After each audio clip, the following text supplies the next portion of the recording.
I'd like to call to order the Charter Township of Chesterfield regular Township Board meeting for Tuesday, July 12th, 2022 at 7 p.m. to order.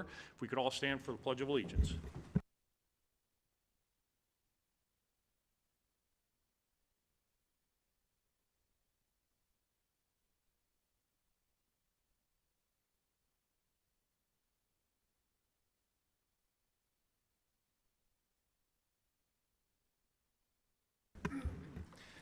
Thank you. Clerk Berry, would you call the roll?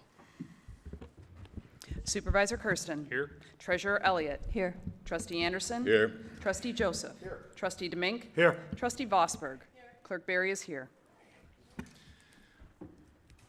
Item 4, approval of the agenda.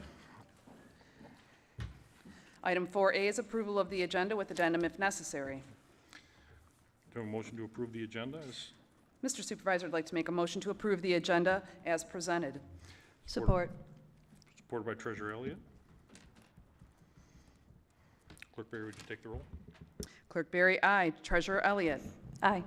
Trustee Anderson. Aye. Trustee Joseph. Aye. Trustee DeMink. Aye. Trustee Vosberg. Aye. Supervisor Kersten. Aye. Item 5, we have 2 presentations tonight. Public Safety Director Bassett and Clerk Berry, if you would. Item 5A is to administer the oath of office to Erin Auwen, new full-time police officer, starting July 25th, 2022. Director Bassett, please. Thank you. Erin, if you wouldn't mind stepping over here with me, please.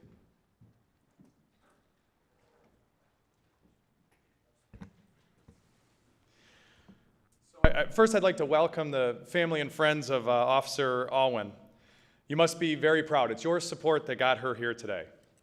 Just as a brief history for everyone here in attendance, Erin was originally with the U.S. Marines.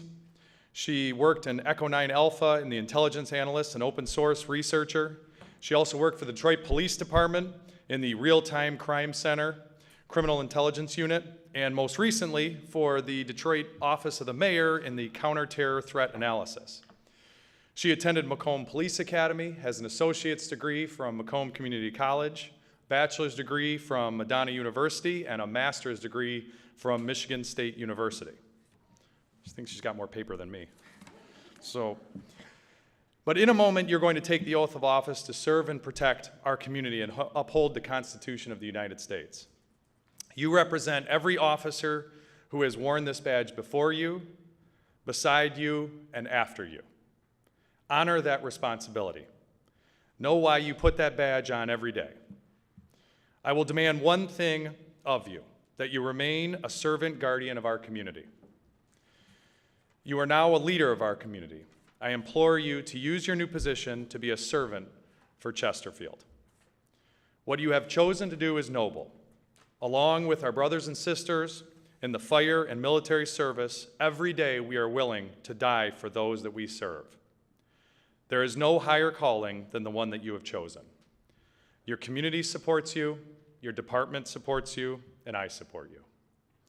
With that, if the clerk wouldn't mind, we'll go up to the front.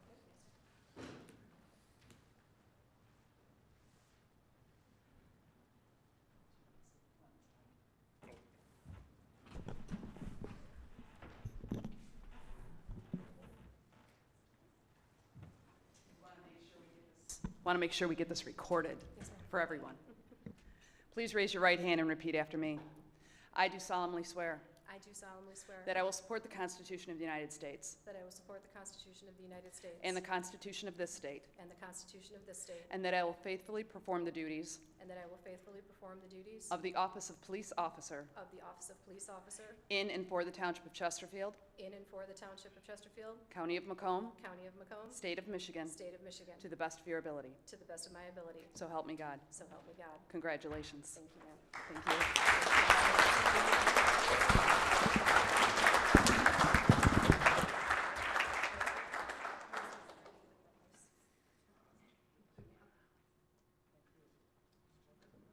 The last thing is there somebody you'd like to pin the badge? Yes, sir. My husband, David.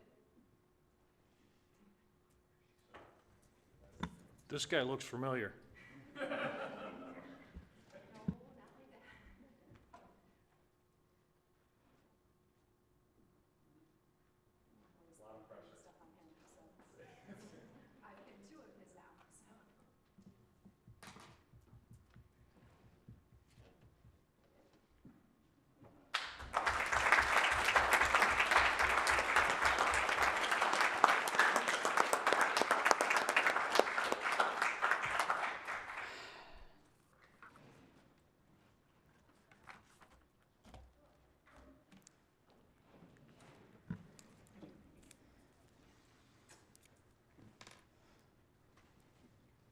Director Bassett, are you done? That's your presentation. If you want to excuse them before we move on, you're free to go. You're free to stay if you want, but go have cake.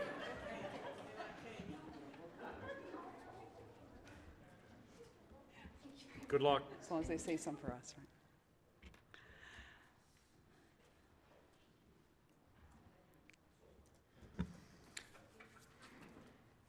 Item 5B, Clerk Berry. Item 5B is a presentation of the 2021 Township Audit Report by Plante Moran.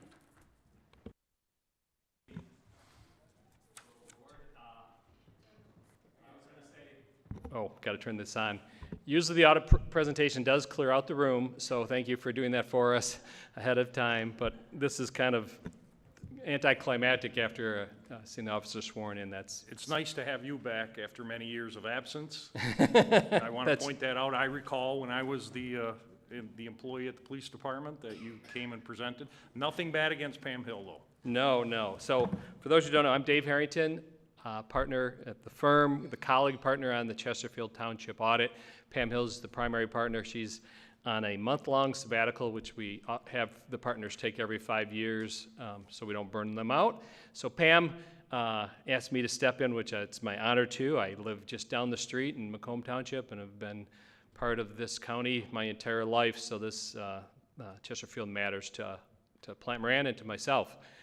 Tonight, we're going to present the audit results. Actually, Amanda and Caleb are going to present the audit results, and I'm here to point out that you got the best opinion you can get from your audit, which is what you want, which is what I know you expect, but it's important for you to hear that. So the information included in the audit, you can and should rely on. It should give you comfort knowing that we didn't have material adjustments. We didn't have the information that you're getting you can use for your strategies going forward.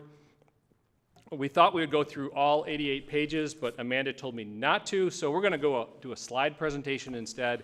But during that presentation or after, we'd be happy to take any questions related to the 88-page audit, the letter of recommendation related to any of your financial matters. Again, this will be for December 31st, 2021.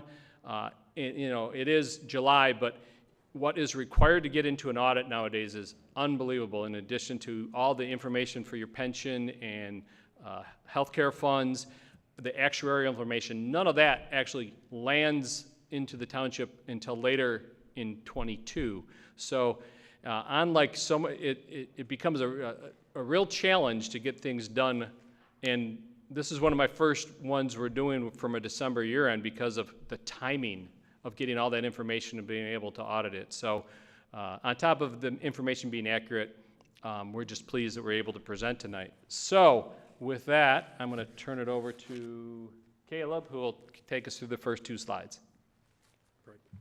Hello. As Dave said, my name is Caleb Ethridge. Hope everyone's doing good. If you could direct your attention over here, I'm just going to give a high-level overview of the general fund revenues, expenditures, overall fund balance. Perfect. Okay. So this slide, again, is just a quick view of the general fund revenues over the past 5 years. The township's largest revenue sources are property taxes and intergovernmental revenue. I know it's probably pretty hard to see from here, but intergovernmental revenue it's primarily state shared revenue, as well as state and federal grant revenue. A key point here is the largest increase this year is due to the additional state shared revenue the township received in 2021, along with some additional grant revenue. And while intergovernmental revenue did increase, property tax revenue remained relatively consistent with prior year. And then if we can go to the next slide. So the next slide is kind of the same idea, high level, but it's focusing on the general fund actual expenditures incurred during the year. And a key point here is, the increase in total expenditures in the general fund is primarily attributable to the new capital projects that were completed during 2021. These projects include the Jefferson Avenue Sidewalk Project, which is included in Public Works, along with the Municipal Hall Paving and Bridge Project, which is included in the general government. And if you could see, these two areas comprise the township's largest expenditure categories within the general fund. So now with that, I'm going to turn it over to Amanda Cronk, where she'll go over the general fund balance.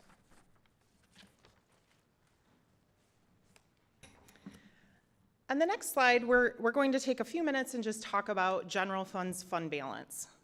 As you can see here, this graph shows you the last 5 years of just general fund's fund balance. You can see it's comprised of a small portion is non-spendable, meaning there's some prepaids and other things the township's already paid for. You also have some assigned and unassigned fund balance. So assigned is a fancy way to say you've earmarked some of that fund balance for a specific purpose. And your unassigned is what's left after you've carved out those other 2 buckets. So what you can see here on this slide is over the last 5 years, general fund's fund balance really has remained relatively consistent. And one thing we look at when we're looking at general fund trends and things like that is, are we seeing significant long periods of time where general fund's fund balance overall is decreasing? And you can see that's not the case. So the township has really done a nice job of building fund balance for specific reasons and specific purposes, primarily the capital investments that Caleb mentioned that you've been attacking and in accordance with your capital plan. So again, when you're thinking and looking at your general fund health and stability, it really is focusing on your saving your resources for specific purposes in accordance with the plans that you've made and when those investments need to be made. On the next slide, I just wanted to add a few comments on your public safety fund. So again, we're looking at the last 5 years related to your public safety. This graph will show you the revenues, the expenditures, and then the fund balance are the numbers on top of the bars. I'd like to have you look at the far 2 columns to the right. As you can see, your public safety fund really has remained relatively consistent. And as a reminder, that is primarily funded by your millage. So again, your revenues are very consistent with prior year. Your expenditures did go down a little bit. In 2020, you had some one-time capital needs there that were funded. And then again, your fund balance is remaining relatively consistent. So great job just maintaining, your resources and what your needs are to fund those operations. Lastly, on the next slide, just wanted to briefly touch on the water and sewer fund. So this graph is focused on that fund's net position. Now, the net position is made up of 3 categories. One being restricted, which is primarily for debt service. So those funds are restricted to make debt payments. Unrestricted, which is the resources left to operate, if you will. And the largest portion of this fund is that line net investment in capital assets. And that really is the infrastructure, right? So your water and sewer fund has a large amount of capital, and that really is what makes up the net position for the water and sewer fund. So again, planning out those capital needs and when they need to occur, and just making sure that you're monitoring your resources when those needs need to be funded. So as Dave said, we summarized your 88 pages into those few items. Were there any questions on any of the financial information? Thank you. I'll open it up to the board if the board has individual questions. Trustee Joseph, go ahead. In our packet, the page is 4, but I noticed your slide was 10, and that had to do with the Township General Fund. Oh, I don't know how the numbers got. The numbers are just not consistent. That is the presentation, though. Sorry about that. Oh, that's okay. I was following it. I'm just saying the folder that we have just has different page notations. Same page. Gotcha. Just different numbers. So okay. my page 4 was your page 10. Okay. So I think it's just, okay. So the fund balance, yep. Yeah, so the only question that I had, in the last column where we're talking about 2021, we have a difference, a fairly substantial difference in our unassigned and in our unassigned and assigned. What do we attribute to the unassigned going from 3,000 previous year, 7.9 million? Yep. And then the assigned going from a little over 6 million to 1.2? Great question. So the unassigned category really is meant for the township to earmark or set aside resources for particular items. The assigned, yes. So in 2020, to your question, management assigned more of general funds resources for particular projects, mainly capital and OPEB related. Those assignments can change. So as the needs of the township change, those assignments can change. So that's why you're seeing the decrease in 2021. The assignment for 2021 was, let me double check. Next year's budget. Oh, yes, for next year's budget. So those assignments can be fluid and change as the township's needs change. Do you have a specific need identified that you're aware of for the, over $6 million change from unassigned to assigned? Do you know what that need was? So in 2020, those assignments, I don't remember off the top of my head. I don't know if, Vicki, do you remember what those assignments were in 2020? This would have been 2021, Vicki. The last 2021 column. is assigned for the budget that you're in now. Oh, I see, gotcha. Yep. Okay. Right, and so 2020 is when we started developing the capital plan, and at the time, the board said, okay, we're gonna assign as we're developing this plan to see how much, like for the incubate pump station, there's a lot of different things that they were trying to earmark for, but it really just, it didn't spend the money, it was just saying, hey, we might have these other additional costs. Right. And so as we go forward, next year, we had a discussion, internally with the capital stuff on making more assignments, but not committing them or not assigning them as much this year as we're developing some of those new, larger capital needs. Great, thank you. Thanks. I thought it was capital, but I That's just all I couldn't have. remember. Thank you. Further questions from the board? Seeing none? Thank you very much. Thank you. Thank you. Dave, Caleb, nice meeting you. And Amanda, thank you. Thank you.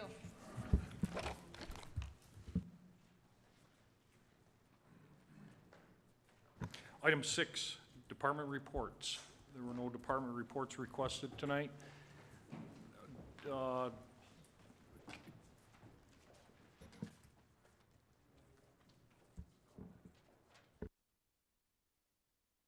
Item 7, the consent agenda.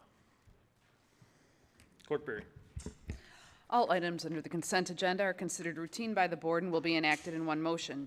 There is no separate discussion of these items. If discussion of any item is required by a board member, it will be removed from the consent agenda and considered separately. Public comments on the consent agenda items are permitted. A, approval of the minutes of the regular board meeting of June 28, 2022. B, approval of the payment of bills as submitted by the Finance Department. C, approve the recommendation by the Police Department to purchase tactical shields, breaching equipment, and breaching training equipment at an estimated total cost of $19,164.73.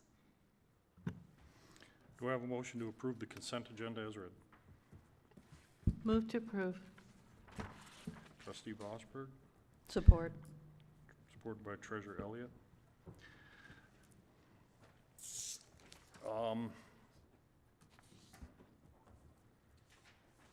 Comments from the board? I'm just curious. Procedurally, will we have some input from the Director Bassett on consent agenda items C? Yeah, we're prepared to, and I guess procedurally, I just want to make sure it's done right. After, if you want to approve it, the consent agenda, and then he has some slides and conversation he can discuss. Great, thank you. Comments from the public?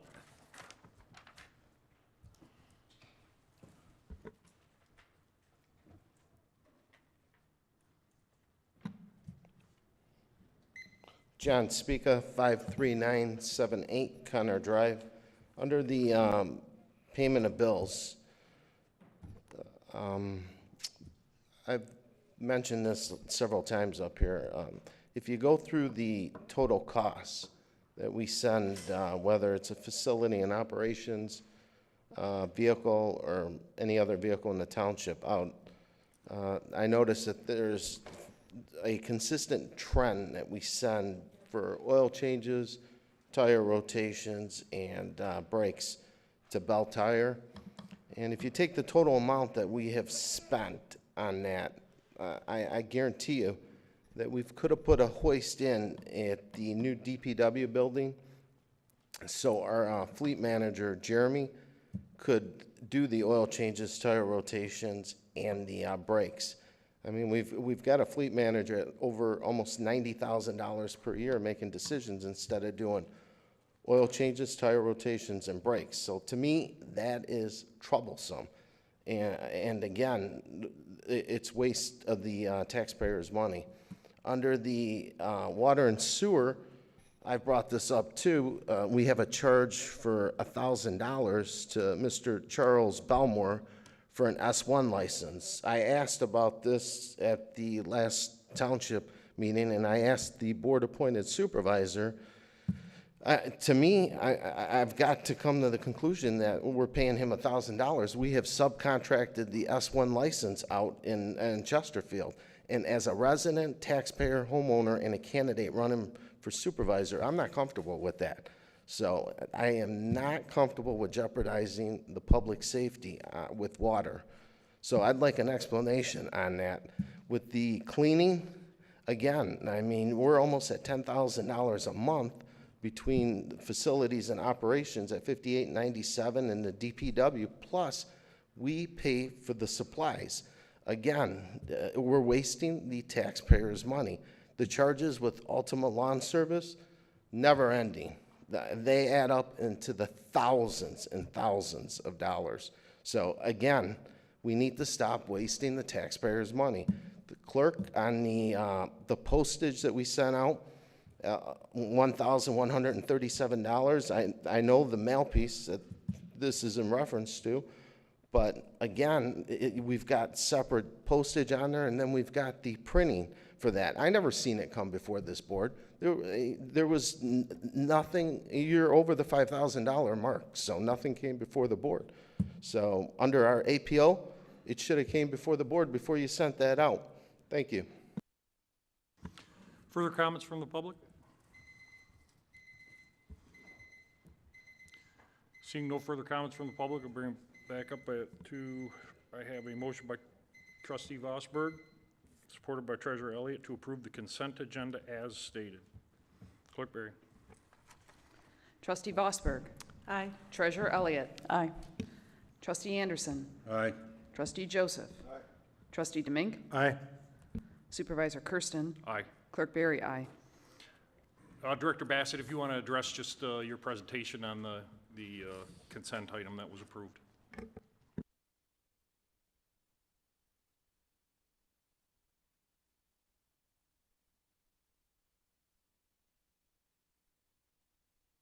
Sorry about that.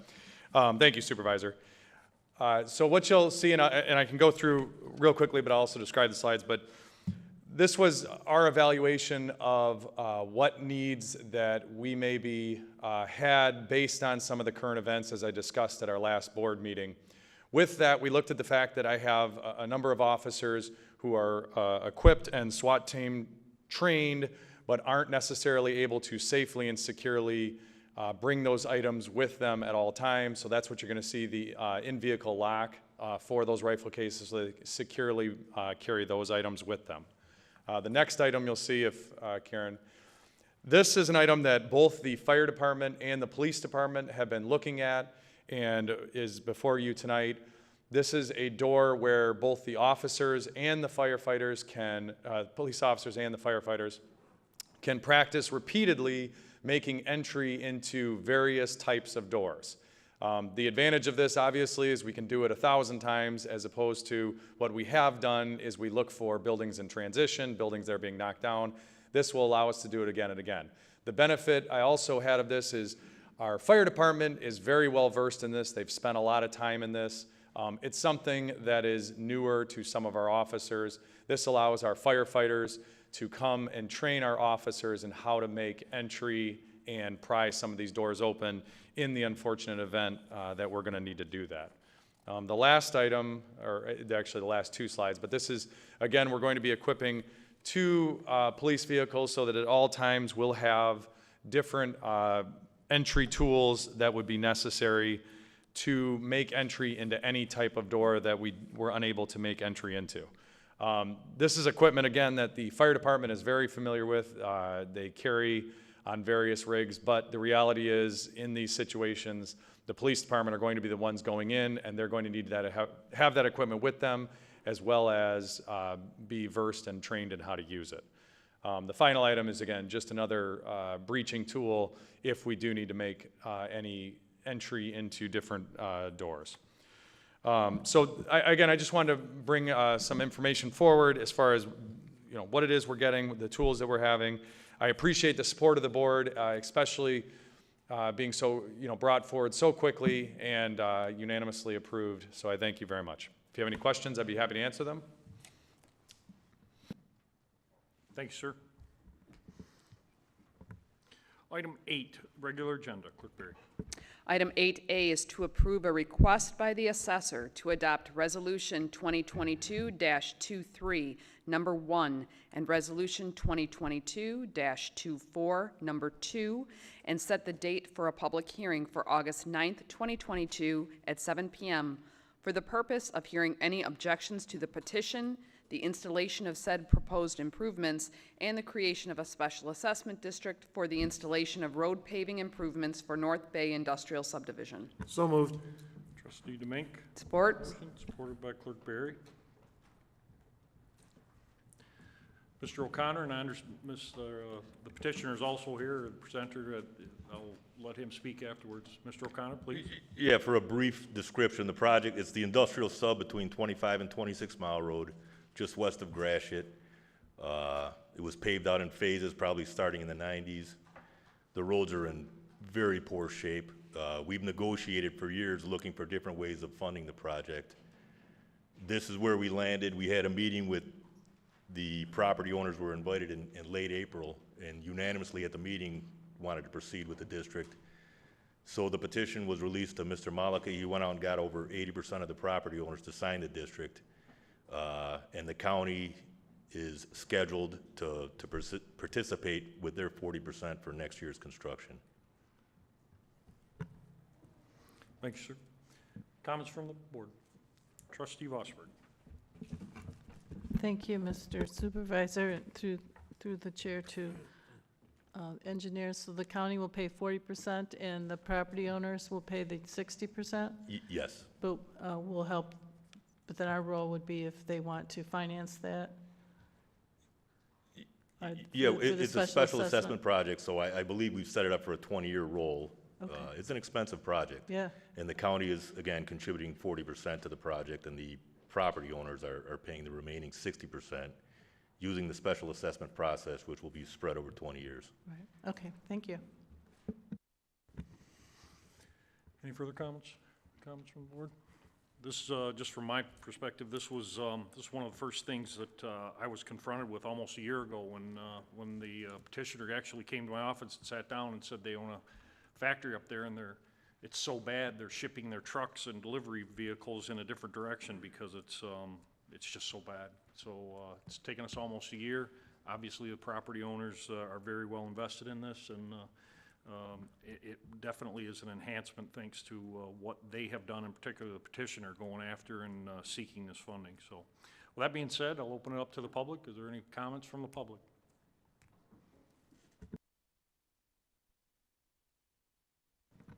The funding for the industrial complex, 60% of it's going to come from revenue from the township. Is that the source of the revenue? And then it's going to be paid back over a certain amount of time with some interest. Right now, specifically, the 60% isn't stated where it's coming from.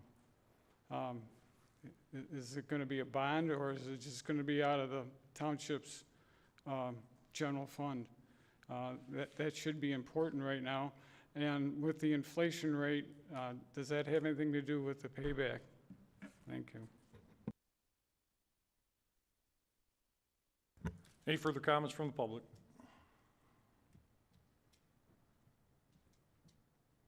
Seeing none, I'll bring it back up to the board. No further comments. Trustee Joseph.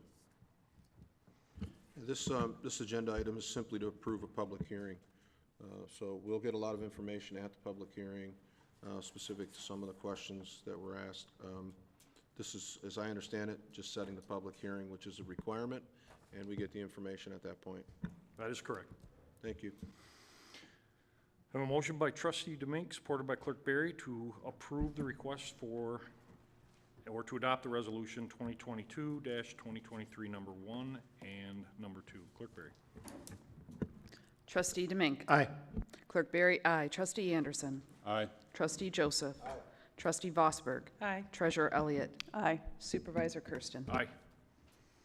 Item 8B. Item 8B is to approve a recommendation by the Election Commission to adopt Resolution Number 2022-20, election inspector wage increases effective starting with the state primary election on August 2nd, 2022. Do I have a motion to approve? I have a motion to adopt Resolution 2022-20. Motion by Clerk Berry, supported by Support. Trustee Vosberg.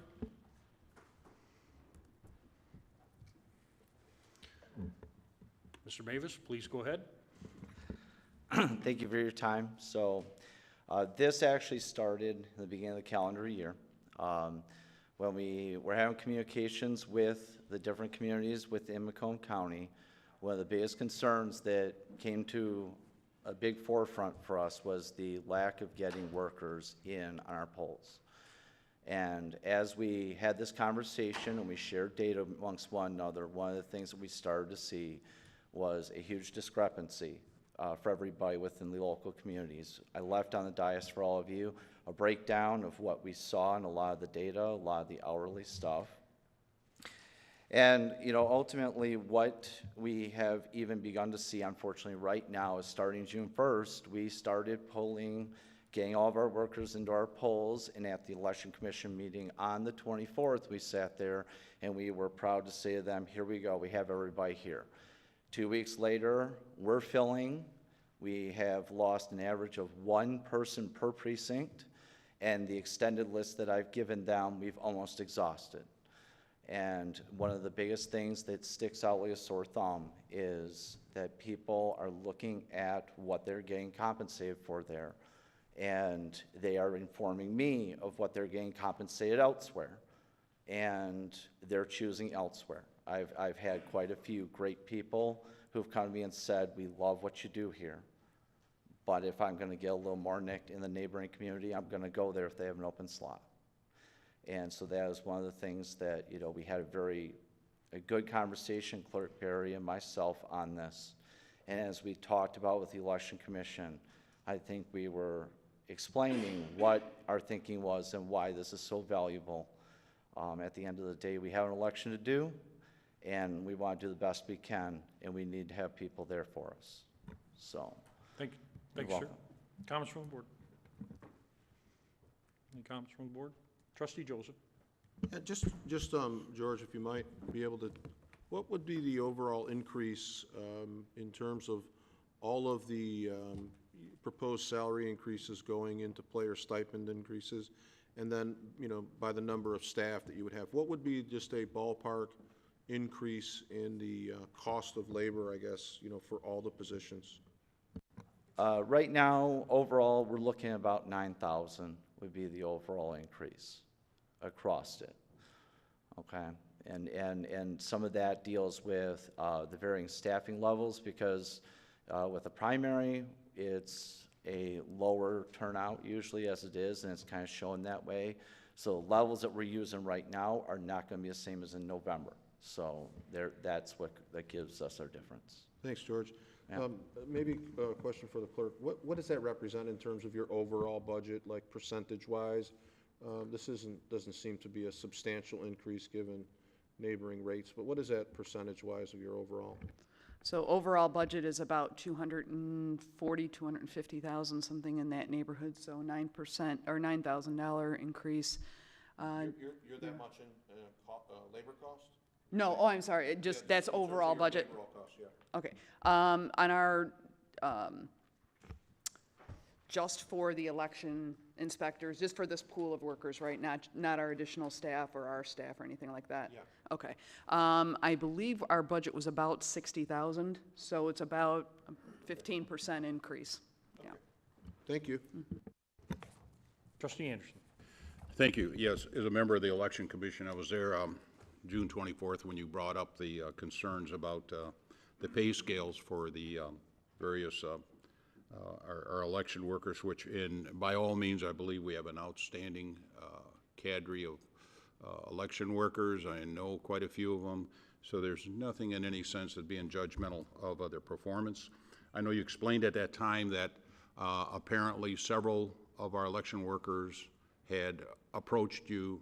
They referenced several other communities that pay considerably higher or higher than Chesterfield does.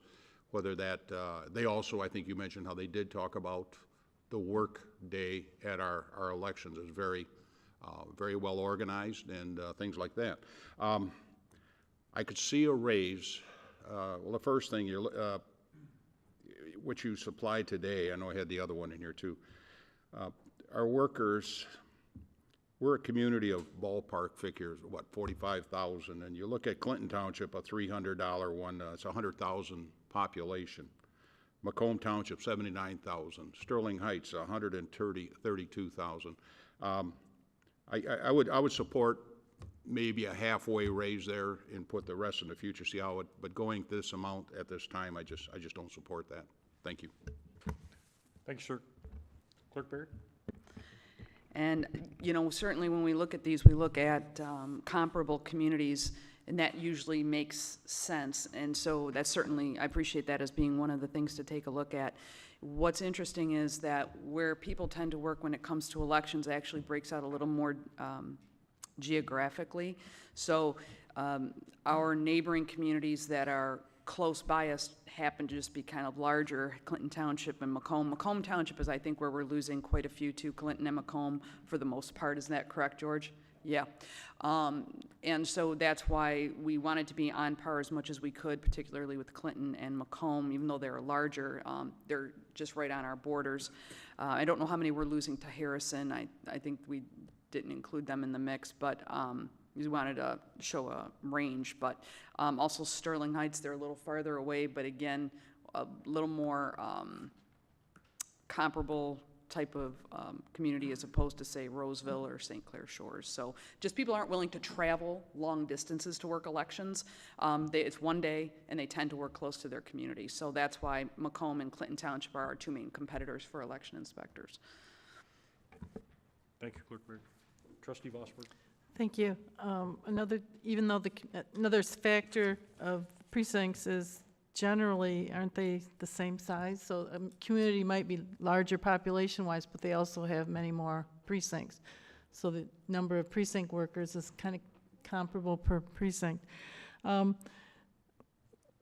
$9,000 increase, is that for both elections? Will that cover both elections? Yeah, I mean, as far as you can tell. And then is there enough in your budget? I'm sorry, were you still speaking? I was reminded I need to turn on my mic, I'm Okay. sorry. And Yeah, yes, it does look, and right now, as looking through the budget, it looks like the budget does support it at this time. so it wouldn't require later Yes, a yep, budget amendment? Yep, I've looked at all the numbers, I've crushed all the numbers, and we've talked about it. So right now, it's within the budget. Yeah, because that was one of the things we talked about at the election commission meeting, that we didn't know at that time, but you thought it would be not require, and now it looks like you've looked at the numbers, and that's the case. So I continue to support this. Thank you. Thank you. Further comments from the board? Comments from the public? Comments from the public? Seeing no comments from the public, I'll bring it back up to the board. I have a motion by Clerk Berry, supported by Trustee Vosberg, to approve item 8B. Clerk Berry. Clerk Berry, aye. Trustee Vosberg. Aye. Trustee Anderson. No. Trustee Joseph. Aye. Trustee Demink. Aye. Treasurer Elliott. Aye. Supervisor Kersten. Aye. Item 9, public hearings, there are none scheduled. Number 10, addendums, there are no addendums necessary. Item 11, public comments. Public comments. Please state your name when you approach the mic, just for our records, and also there will be a 5-minute time limit. The clock will start when you begin speaking. Paul Afata, 48055 Mallard. At the last board meeting, when we signed a new contract with Great Lakes Water Authority, it was mentioned that the township didn't know what the amended water rate increases were from Great Lakes Water Authority. They were posted on June 2nd. The amended rates were posted without the Highland Park charges in there. I'm surprised, when I was treasurer, I used to get that information like the day after it was posted. I'm surprised that nobody on the board knew that and took that in consideration. It's a surprise, either that or we're trying to hide it for a period of time so we can make some other adjustments. The same issue, the water bills came out about a week and a half late, and when I got my water bill, it was due 6 days after it came in the mail. And since there was the 4th of July, not wanting to be embarrassed and not pay my water bill on time like some people, I right away brought a check to the township offices on Friday before the 4th of July, because if I'd have gone through Macomb Schools and Government like I normally do, they pop up and said that the payment wouldn't be there until after the 8th. It would have been past due. I don't know who's in charge of water bills, but it's a failure and it affects the residents, and some of them are probably going to be paying late fees because of it. There should be some kind of corrective action, but that should never happen. The other thing is the posting of the bond referendum. If you look at Michigan compiled law and you actually look at the requirements, it says that it needs to be a 1/4 page. And if you actually do the measurements, it's 3 square inches short of a 1/4 page. But I guess if it's a township function, township doesn't have to worry about ordinances or Michigan compiled law or anything like that to be in compliance. Anything goes. It's kind of hard to understand how somebody can put out a flyer that's glossy, got their pictures on it in 3 places, and it's 100, you know, it's 10 square inches larger than the posting that was in the Voice for $13 million bond. It's just amazing how we can go from a posting that nobody knows about when I, canvass the residents where I live, to a glossy, flyer to alert the people that there's a class on voting with somebody's picture on it. And I guess we don't have the money to alert the residents for something that's really, really important, but we can put a glossy flyer out there at the cost to the residents with our picture on it. It's kind of sad. The air show over the weekend, there's just money flying all over the place. $8.5 million going to Selfridge, according to the news article that I read, to help pay for the runway for F-35s. Chesterfield Township hasn't got dime one yet. All we have been doing is we spend money to accommodate the sale of properties so that we can base something here that's not environmentally friendly. And I, don't understand how that happens. And the last thing is, I think the residents are really upset that there was a judgment, from what I understand, on the cell tower on October 31st, 2021. Could be wrong, that's what I was told. And the residents have never been told about the cell tower. So I guess we have what I'll call a little bit of deception going on, because the residents don't really know what's going on, what they're paying for, and what's happening, because the negotiations from the lagoon, nobody needs to know about. But that property must be really valuable if everybody's willing to keep throwing money out there, but Chesterfield Township gets none. Thank you. Further comments from the public?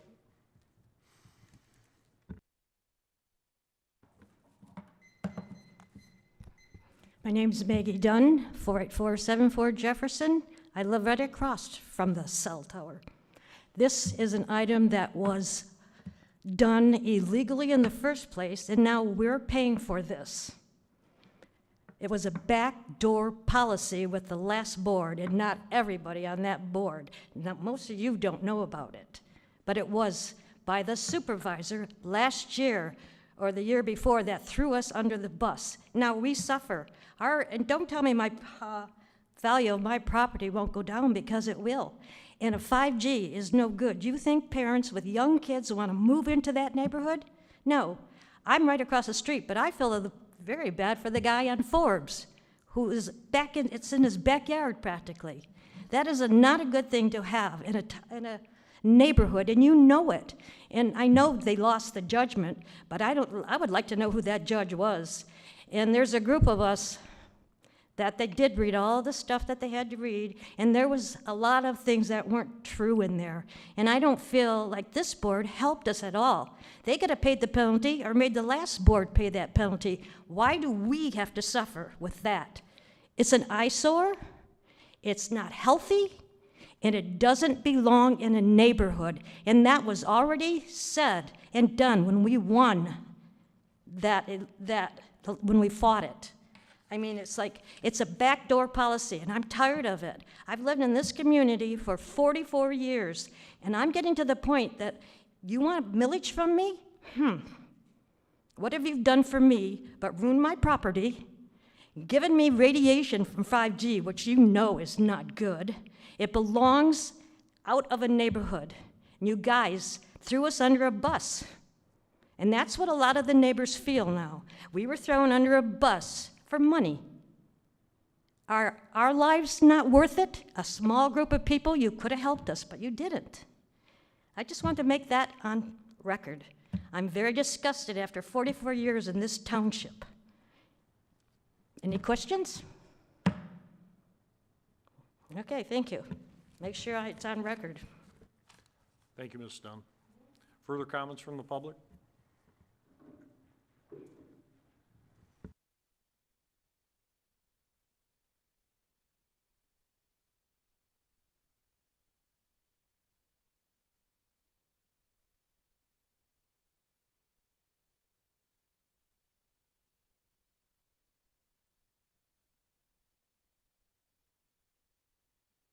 Good evening, Township Board and Chesterfield Township residents. My name is John Spica.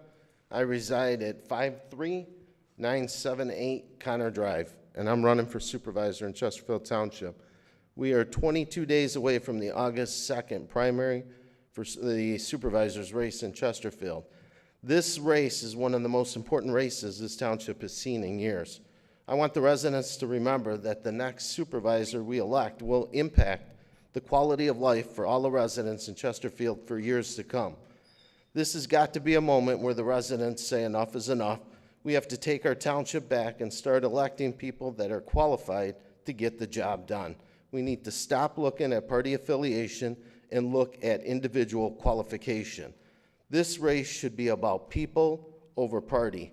Chesterfield has 4 qualified candidates to choose from. I'm John Spica, I'm running for supervisor. Paul LaFata is running for supervisor. Joe Kadage and Michelle Fitch are running for supervisor. The board-appointed supervisor should be ousted. The board-appointed supervisor is a wolf in sheep's clothing. He can't lead, manage, or act fiscally responsible with the residents' money. He can't even balance a budget. He speaks out of both ends and can't be trusted. The board-appointed supervisor doesn't even own a home in Chesterfield. He doesn't pay property taxes on a house and has no skin in the game. He is what we call a carpetbagger.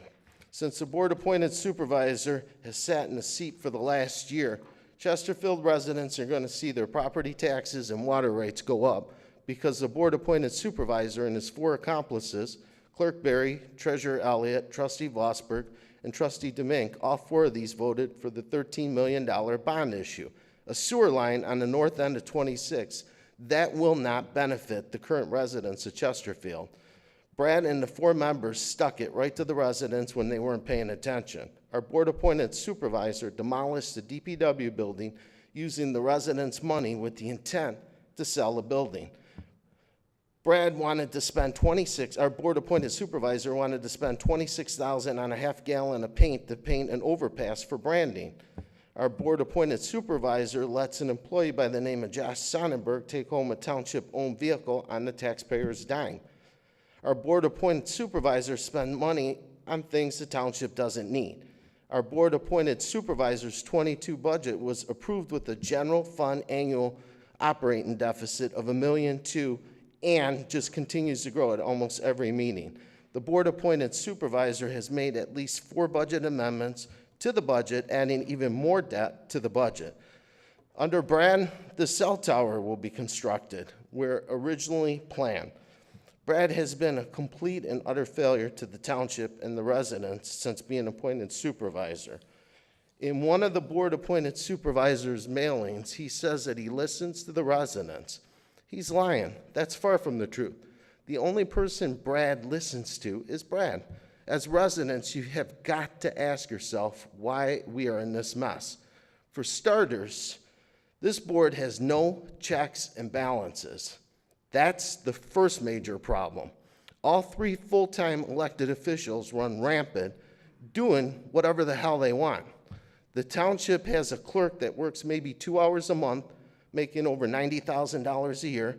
The township has a treasurer whose specialty is bouncing checks, and when you ask her how many checks have bounced, there's no transparency. Then the board supervisor, appointed supervisor, can't manage, lead, or balance a budget. All 3, if all 3 of them worked in the private sector, they'd all be fired for incompetence. This is just a small picture of why Chesterfield is where we are today. It all starts on August 2nd by voting and ousting the board-appointed supervisor. Any township board, any city council board needs to have a check and balances. This board, there are 7 members on this board, and because there is no checks and balances on this board, this is where we're at today. So again, I urge the residents to put party affiliation to the side and vote for the best and qualified candidate in this township that can get the job done. And again, there are 4 candidates to choose from that can get the job done. Again, thank you and God bless. Further comments from the public?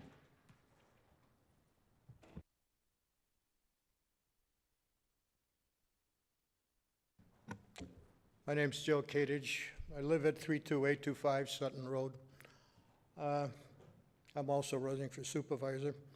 I was a little bit late getting here. I was sad to do that. I hope to see more of the Plante Moran, whatever review you want to call it, but didn't get much out of it.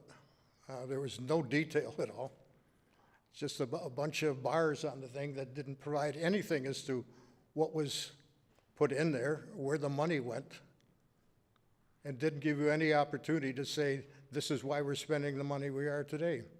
I had asked for Treasurer Elliott to go through the budget, and this is what she offered up, was this dog and pony show.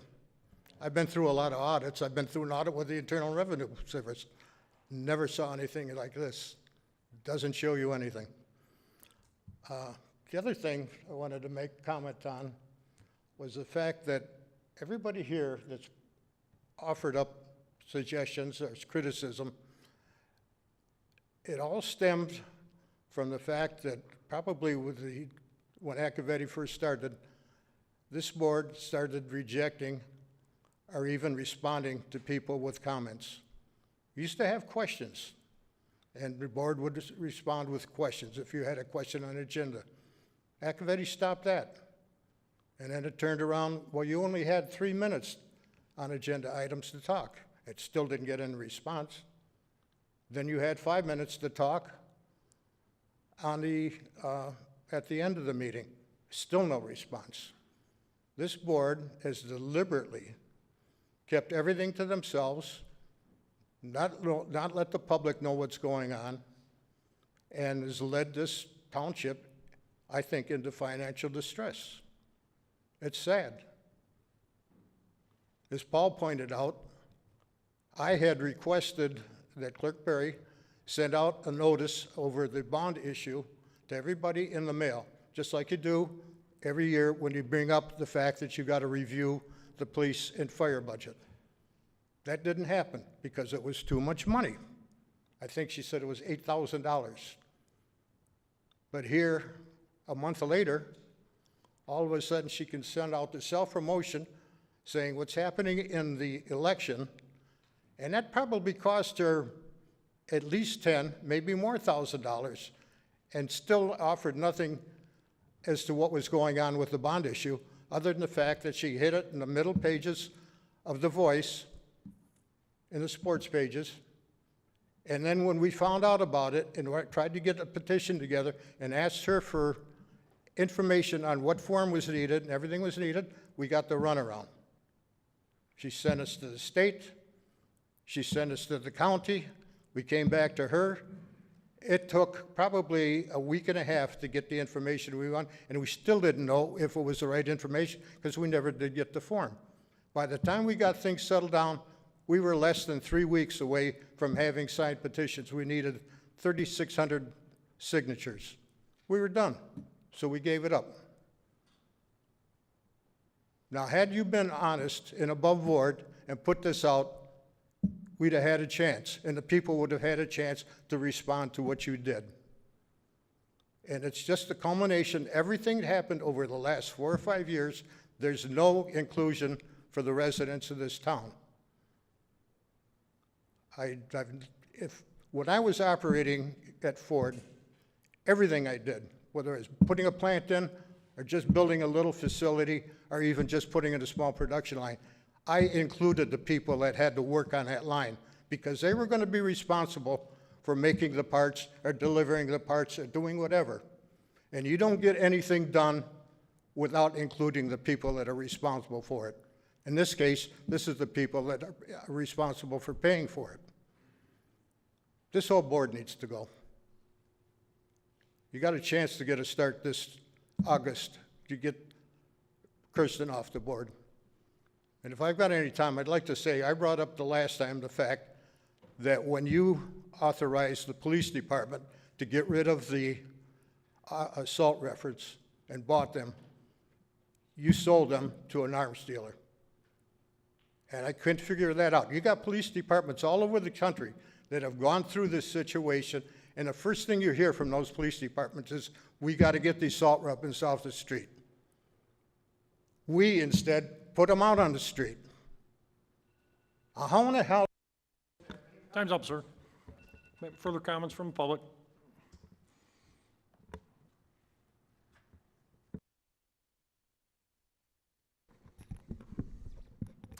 Mike Wharton, 50393 Bauer. I just wanted to bring up something that Joe had brought up that was really something I've been trying to put out here for years now, and it is the notion that, you know, if you're ever concerned as why there's so many residents that are angry or upset at the board or the government in general here in the township, it all stems from lack of trust, lack of respect, lack of honesty, and lack of conviction within the positions on the put out by this governing body. And with that being said, it's one of those things of self-evaluation. Am I committed to the public trust? And that is the idealism. What is the public trust? It is what we as a society choose to embed within our governing bodies, and we put forth leaders to represent us, statesmen, people who are committed to the service before the self, people who are taking their position very critically and don't just simply inhabit a position. We see that all the time with people in DC. We think of them as just occupying space, gaining money, power, influence, and why so many people are hated figures in our country today, regardless of party affiliation. What I'm getting at with all this is, are you a politician or are you a statesman? Now, regardless, you are a politician in an elected body no matter what, but not so much the terminology of the politician, but rather the current format of the politician. And it's one of, let's just say, negative viewpoint within the country as a whole. But you can be a statesman. You can be a representative leader of the people. You can be a respected individual who respects the people you represent, but also comes about as a respectable individual, even someone that could be even a role model for people. That is very lacking in today's society regarding politics, but it's not unheard of. Our entire society is based on that over almost 250 years in. We've had many great leaders at every level of government, but we've also had many bad ones. The reflection often can be, and dare I say, quote Michael Jackson, it all starts with the man in the mirror. Are you the one that is doing the job that you are elected at or you are running for? And ultimately, you also have to accept that you are a citizen as well within this township, which means you have to ask yourself, if I were sitting in this audience, would I be approving of the job I am doing? That is something we oftentimes never think about in the jobs that we do, because we just tend to do our jobs to earn an income. We don't realize how it affects us in society as a whole. Every job, no matter what it is, has an impact on society. And if we are to truly embrace that, we have to understand what our position is as an individual within our collectives. And once we figure that out, then we can seek out the ideals of being the tribal leader. Just as it was in ancient times, throughout our history as a species, we always turn to leaders, chieftains, princes, emperors, pharaohs, regardless of what they are. Sometimes they had a voice in choosing who that person was. Other times it was not the case, and it was the strongest, or through hereditary rule. But at the end of the day, the society inevitably put their trust in that leader. And that's why some people had a title of the great, and others not so much. The question is what do you choose to do with your time in office? Thank you. Further comments from the public? Any further comments from the public? Seeing none, I'll bring it back up to the board. Trustee DeMink, start your donate. I had some board comments that I missed on an email, so I'm going to make them at this point from Leisure Services. This Friday night, a fan favorite returns to the summer concert series as the Meldrum Brothers entertain and rock the mic. Bring your lawn chairs, snacks, and entire family to Chesterfield Municipal Offices at 6:30 p.m. on July 15th. Your kids will be entertained with some prize-winning games while you sit back and relax in the outdoor air. Thank you to our generous financial sponsors, Genesis Credit Union, PGS Dentistry, and Giffords Webster. Concerts are weather dependent and can be canceled at the musician's discretion. On Tuesday, July 19th at 7 p.m., join us for the Dolphin Tale at the outdoor movie screen at Brandenburg Park. Arrive early, spend time in the splash pad and on the playgrounds. Thank you for the Chesterfield Township Library for partnering with us to provide family movies in our park. I'd like to thank Plante Moran and Vicki Bauer for the presentation they did. It affirms the information that quite a few of us know, that we are financially stable. Not to the comments made by other individuals who come to these meetings, that we are financially stable.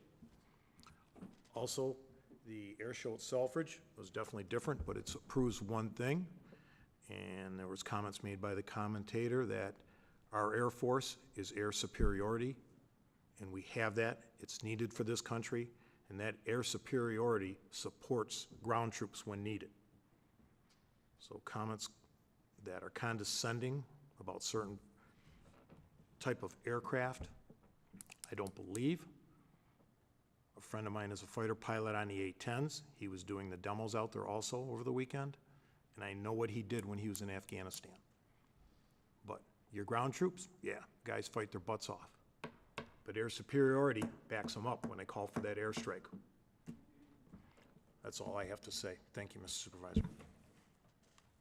Trustee Vosper. Thank you. Thank you for those comments about the air show. It's a great day when you can see the strength being demonstrated to the area and to the world for that matter. And I'd also like to thank the Public Safety Department for hosting a building safety seminar for houses of worship. This was held a couple weeks ago, and it was well attended by church leaders and any house of worship leaders. And there's going to be another one with the same topic, just a second for anyone that's interested in attending. They can contact the police department to make a reservation for that. Thank you. Trustee Anderson. First, congratulations, our new officer, Erin Auwen, and also kudos to our Chesterfield Township Police Department. Great job they did traffic control this past weekend with the air show. Regarding our Department of Public Safety, I had a couple calls from our residents. They received these letters, 501Cs, whatever they are, fundraisers, and when you open them up, a lot of them are pro-law enforcement. They may be legit. But they'll ask questions. Is Chesterfield Township a sanctuary city? They'll be asking about the equipment of the Chesterfield Township Police Department. You look at the mailing addresses from Nevada or something else. They may be legit. They do not reflect anything with our department. That our department has no involvement with that. That's just outside charities seeking funds. So if you want to send them a few bucks or if you want to put it in your recycling, that's your choice. But they don't speak for our public safety departments. The only entity that I know of is the Friends of Chesterfield Township Police Department, and you'll know they do not, I don't believe they actually do mailings. They do their fundraising for our department from within, a very good group. I think tonight is probably a good night when you get home to fire up the VCR, or not the VCR, watch the meeting because it's brevity. We didn't have any proclamations tonight. Maybe that made things quicker. Whether we agree with them or not, our residents that speak here, they have a right to speak. And whether I agree with you or not, you have your right to say it, and I believe that should be left untainted. And finally, I think there may be a difference when you look at those that are representing it, whatever level of government. There is a difference between public servants and politicians. Just be aware of that. Have a good month here. Take care. Trustee Joseph. Thank you. I'm going to start off the way Trustee Demink did. I missed those board reports, and I had one from Director Madsen at the library, so if I could start with that. Library update, Ms. Madsen would like the public and the board to know that she and the library board are very grateful for the donations that were received due to the opening day sales at Buddy's Pizza. There was a ribbon cutting and grand opening, and the Buddy's organization donated day one to the library. So Ms. Madsen, very grateful for that. The Friends of Chesterfield Township Police Library will host a used book sale this Friday, July 15th, from 10 a.m. to 4 p.m. at the library.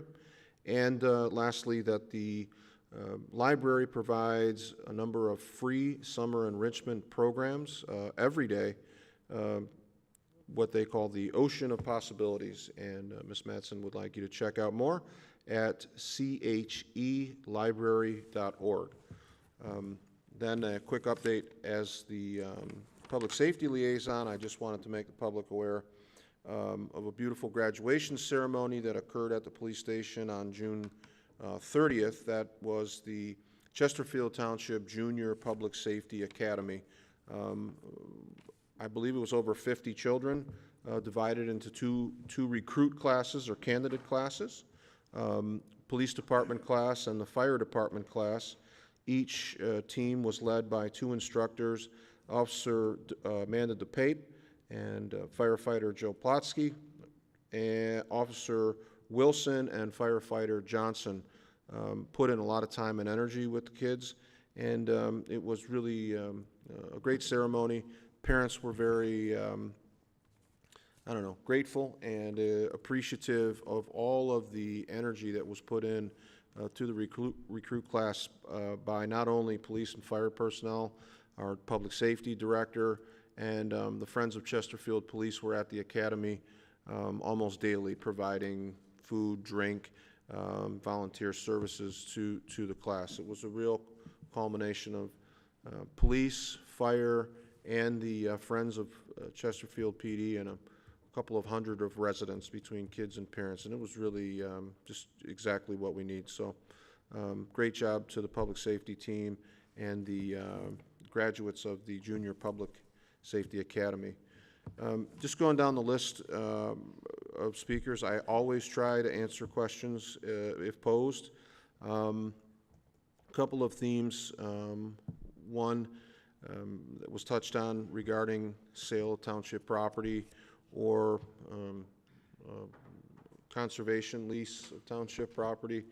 I know originally I was confused. Originally, we signed that letter of intent, non-binding letter of intent, on the idea that we had a 45-day window to complete the transaction. I'm not sure exactly how it's been elongated, but it has been elongated, and there will be no action taken regarding the sale or the lease or whatever we're calling it. There has been a committee appointed, as you recall, a couple of board meetings ago. Supervisor Kersten looked for volunteers. We have our meeting coming up, and I believe it will speak out of turn, but we will come back to the public with the details of those negotiations and what the proposal is. There is no mechanism to accept any offers without reconvening the board and talking with the public.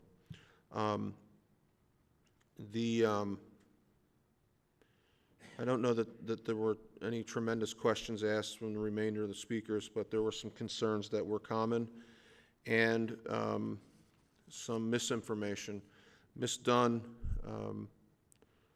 I am terribly, terribly sorry that that tower is going there. This was a bad mistake. There were so many made on so many levels, and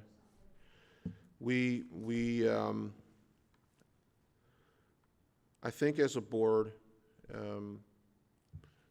and it's really unfair, just to be clear, there are two members of this board that really had nothing, absolutely nothing to do with this one way or the other, and they came in the middle of a problem, that being a federal lawsuit that the township was facing, and they didn't even have any deliberations on so a lot of the sessions that we had in closed session with our attorneys, I appreciated their input, which was to say, and maybe part of it was like, oh, I'm not touching that. You guys, you work yourselves out of that. But their participation in the meeting was not to try to dictate or drive the conversation. It was one of support, and they were not part of the problem. No matter how it goes, they had zero to do with that, and that's, of course, Supervisor Kersten and our treasurer. So in all of the closed sessions, I thought their contribution was very appropriate and supportive. So we found ourselves in a very bad situation in that the Planning Commission denied the construction of the tower and cited a number of reasons as to why they should not be granted permission to build. The appeal was made, and I should back up, before we and the Planning Commission voted unanimously to deny the request. As the liaison to the Planning Commission, when it came before the Planning Commission for consideration, I wanted to go back to the board. We brought it back to the board. This is all laid out in the legal opinion, which I would hope would be posted, but I can get it to you if you'd like to see this. It's outlined very well in the judgment, which is public knowledge. The long and short of it is, there was no mechanism legally to deny the cell tower's construction. That's my interpretation of all the explanations that we've received from the attorneys. And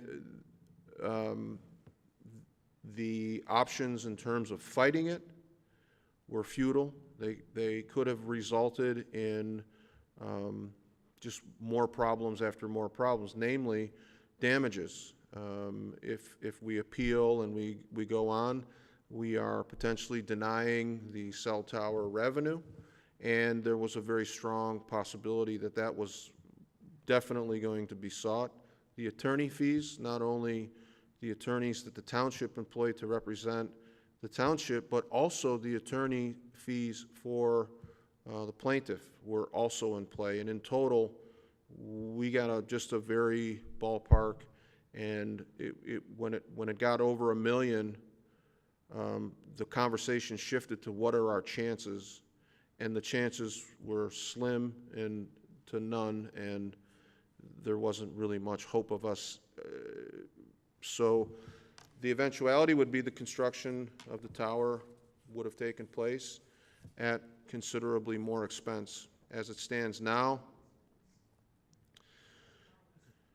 I understand, and believe me, I understand, and I'm sorry for my part in that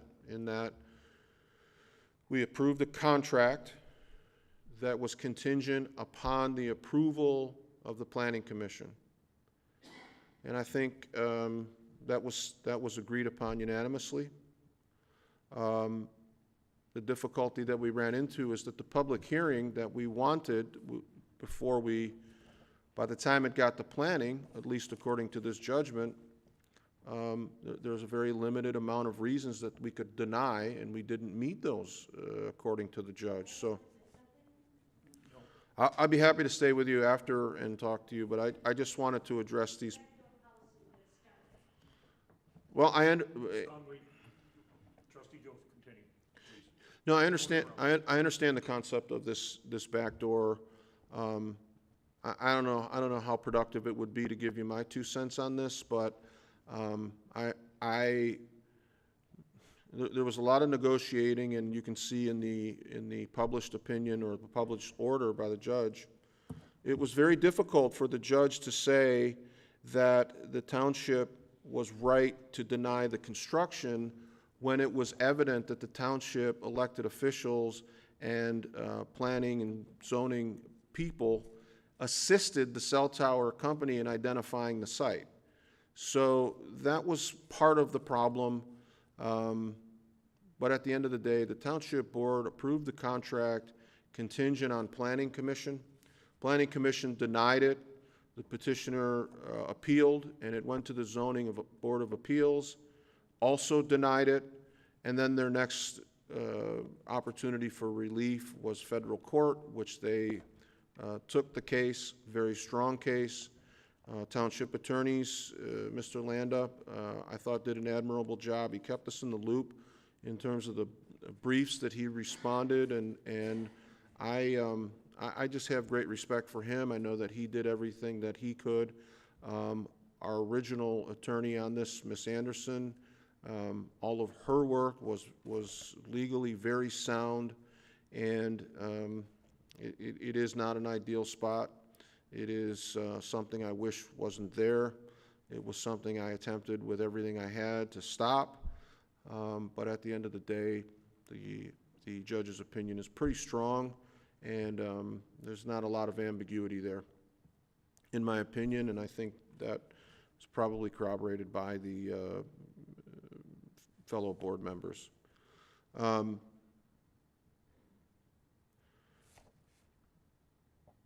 The last comments, I think were fairly kind of consistent in that the ability for residents to be able to speak when it's even potentially not something that we want to hear. It's not the greatest thing to hear Mr. Kadich, somebody I respect, say this whole board needs to go, but I respect when he goes to the podium that he has the right to say that. And Many times I agree with him. This issue we talked about it a couple of board meetings ago with the rifles that were kind of given on a rebate situation. Those weapons never hit the street. And again, I know we just see it differently, but those are, they have significant value. And if we take our political opinions and then start destroying township property because we're anti-assault weapon and we're worried about the street, I don't know that I have the authority to even do that. Like, how do you take taxpayer money, purchase, the item has considerable value, and we say we don't believe in assault weapons, even though they're legal, and so we're going to destroy this in the name of safety. I don't know that we could do that. But however it goes, complete respect for you and your ability to come to the podium and express displeasure with your government. And again, I don't particularly revel in it, but it's something that I think is very, very important. And maybe somewhere along the way, by not allowing that or not being mindful of that, we missed a situation where we have a cell tower going up in a residential neighborhood. So again, I like more. I'll listen to people and I respect people, and I think the more of that we have, the better. Thank you. Treasurer Elliott.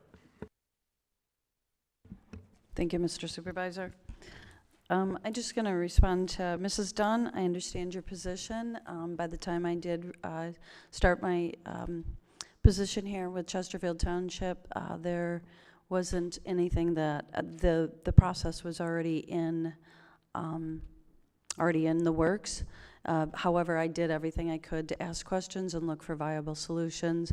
But as Trustee Joseph had mentioned, there was nothing that could be done further except for it to go through the process and go before the judge. However, in the closed session, there was recommendations made by the attorney, and there wasn't a lot of conversation during that time, so there was no intent on mine to, as Trustee Joseph had talked about my intent during those, there was no intent one way or the other, just to listen, pay attention, and try to offer solutions that would be satisfactory to yourself and others. However, there wasn't any solutions that were available. The information is available online, and it sounds like you've had several people offer that to you. If you have any questions or anything that there is that I can help you with, please don't feel free to contact me. Thank you, and good night. Thank you. Clerk Berry. Thank you, Mr. Supervisor. First, I'd like to thank the board for their support of the Election Commission's recommendation to increase our election inspector wages. Hopefully that will make it a little easier for us to recruit election workers this year. In addition to the economic climate and the increased wages in the private sector, as well as our municipal counterparts here in northern Macomb County, we're also faced with election inspectors not wanting to work elections anymore because of the increased threats that are received. Election inspectors, election workers, certainly clerks throughout the country, we receive death threats every year. I've received death threats every year that I've been here. It's just part of the job. It's unfortunate. You take appropriate precautions and protocols when necessary, and we have chosen to take some additional steps. I did meet with Public Safety Director Bassett to talk about some additional safety steps and some additional public safety concerns that we have for our workers, and we have put additional protocols in place to give them peace of mind and to protect the people who do work for us. So that's another element that's caused a problem, but I'd like to thank the board for their support of item B on the agenda tonight. Also, as was mentioned, there was a postcard mailer that went out from our office with some very, very important information on it. And I appreciate the comment about it because it is so important that people read the information on the front of that card. There's a couple things folks may not be aware of. First off, in a primary election, you cannot split your ticket. If you split your ticket, your vote will not count. So please do not split your ticket. You must select candidates. Couple have spoken tonight. If you're going to select candidates, please do so from either partisan section, from either the Republican or the Democratic candidates. You cannot select people from both columns, or else you will invalidate your vote and it will not count, so please don't do that. Also, a couple of other things people may not be aware of. You cannot sign an absentee ballot application or envelope for anyone other than yourself, not your spouse, not your child. It must only be your application and envelope that you sign, so please do not do that. We do compare those signatures when they come into our office. They are compared with what is on file. If they don't match, we're not going to process that application or that ballot, so please be aware you cannot do that.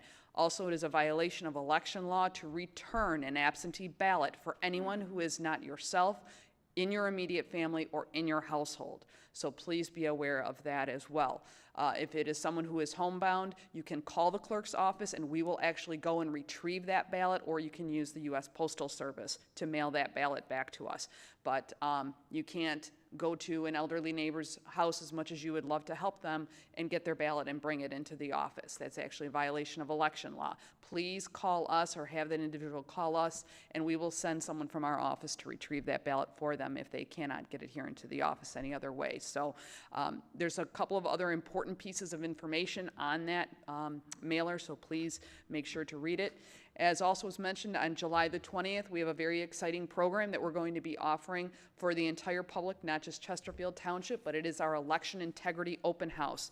This is going to be an opportunity for members of the public to have complete and full transparency of how we conduct elections here in Chesterfield. You'll be able to see what happens with ballots, where we store them, how we process them, how Election Day is processed in the precincts, as well as how the absentee counting room functions. We will have demonstrations of our equipment. We will have experts from the equipment companies here to answer any security questions that you have, or any function questions or processing questions from the machine's perspective. I know some people have some concerns still about the equipment we use to process votes in elections and ballots. We will have experts on hand to answer all of your questions. You will be able to test those machines, look at them, try them, and have all of your questions answered with regards to the equipment we use, the processes that are employed, and how we function and maintain the election here in Chesterfield. So I think it's going to be a tremendous opportunity to really, I think, address some of the concerns that people have with regards to election integrity here in Chesterfield Township. So please avail yourself of the opportunity. We will have refreshments available, as well as I said, subject matter experts in all of those areas. You'll be able to find out what happens with your absentee ballot from the time it's requested to the time that it's processed, and even after the election, what happens with all of that material. We're going to show you all of that as well. So great opportunity. Invite everyone to come and stop by and learn about elections here in Chesterfield. We will be taping that. May not be taping all of the presentations, because there are some that are going to be taking place simultaneously, but we will have select presentations that are going to be recorded and will be available on our YouTube channel as well as through our website, and we will post those on social media as well. Thank you, Mr. Supervisor. Thank you. A few quick comments. Congratulations to the new officer, Officer Auwen at the Public Safety Department. I'd also like to thank Plante Moran and the Accounting Department for their presentation tonight. Some compliments from inside the leadership and planners at the Selfridge Air Show to our Public Safety Department for a good job that they did, keeping in mind that the main gate, everybody comes through Chesterfield Township to get into the base. Public Safety has the Adult Academy, as Trustee Joseph indicated. The Youth Academy just completed. The Adult Academy is posted on their website, and they are seeking applicants and participants. And again, this is just another quality program from Public Safety. We are in the midst of our BSNA transition. This is a large undertaking for the internal operations day-to-day here for the township. It is going well. We've had a couple bumps in the road, but things are going well, and we're transitioning on time. A quick comment, Mr. Warden, honesty just doesn't attach to this group up here. It also attaches to individuals who come to the podium. And you indicated that it attaches to just elected officials. I appreciate your comments, but it applies to everyone. With that being said, I will take a motion to adjourn. Trustee Demink, supported by Treasurer Elliott. Motion at 8:32. All those in favor? Aye. Opposed? Motion, meeting's adjourned.